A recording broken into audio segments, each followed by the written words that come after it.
एक इदारा है यूरोपियन यूनियन टैक्स ऑब्जर्वेटरी।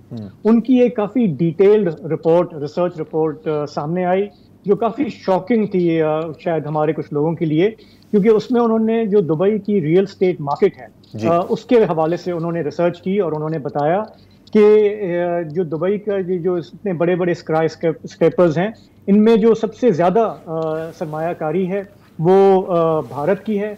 दूसरे नंबर पर बरतानिया आता है और तीसरे नंबर पे पाकिस्तान जैसे मकरूज मुल्क के अमीर तरीन शहरी आते हैं, जिन्होंने यहाँ पे हालिया बरसों में बहुत सरमायाकारी की है।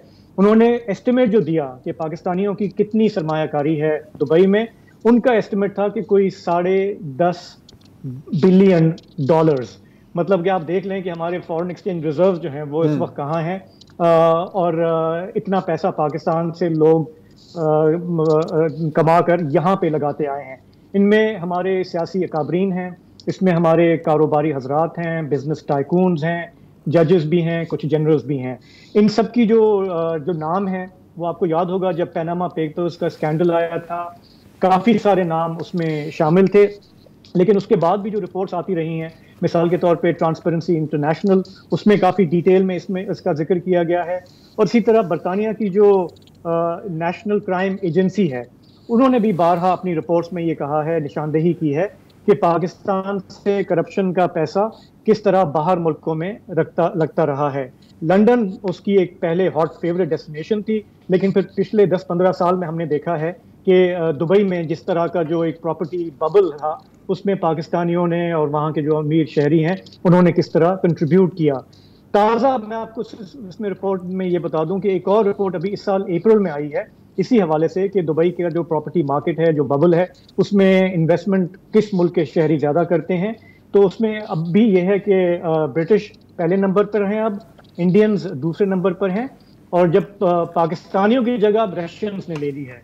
और इसका बड़ा ताल्लुक बताया जाता है कि जो रशिया यूक्रेन वॉर की वजह से जो रशियन टाइकून्स जो हैं वो अपना पैसा अब यहाँ पे लगा रहे हैं, और इसी तरह बाकी मुल्क हैं, लेबनीज हैं, इजिप्शियंस हैं, फ्रेंच हैं, चाइनीज हैं, वो पैसा लगा रहे हैं। और इस रिपोर्ट के मुताबिक पाकिस्तानी जो इन्वेस्टर्स हैं वो अब टॉप 10 में नहीं रहे।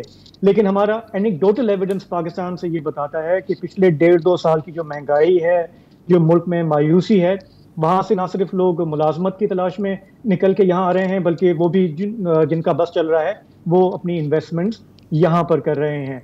तो ज़रार वसत ये सारी मालूमात मेरे पास हैं। बड़ा सवाल ये भी है कि पाकिस्तान में हमने सुना था जो पीटीआई के ज़माने में ही वो बयानिया था, जो साबिक वज़ीर आज़म कहते थे कि हमारा मुल्क इसलिए मकरूज है, गरीब है, क्योंकि यहाँ के अमीर लोग पैसा बाहर ले जाते हैं।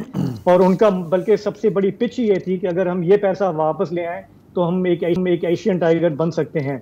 अब मुझे नहीं पता कि कितना पैसा उसमें से वापस आया, लेकिन ये अपनी जगह पे एक हकीकत है और इतनी सारी रिपोर्ट्स हैं कि ये पैसा बिल्कुल बाहर जाता रहा है, यहाँ लगता रहा है। और फिर हमारा मुल्क जो है वो फिर कशकोल लेके इन्हीं मुल्कों के आगे खड़ा हो जाता है कि भाई हमें थोड़ा पैसा दे दें, थोड़ा तेल दे दें, हमें मुल्क चलाना है। तो जी, ये सारी डिटेल्स मेरे पास हैं।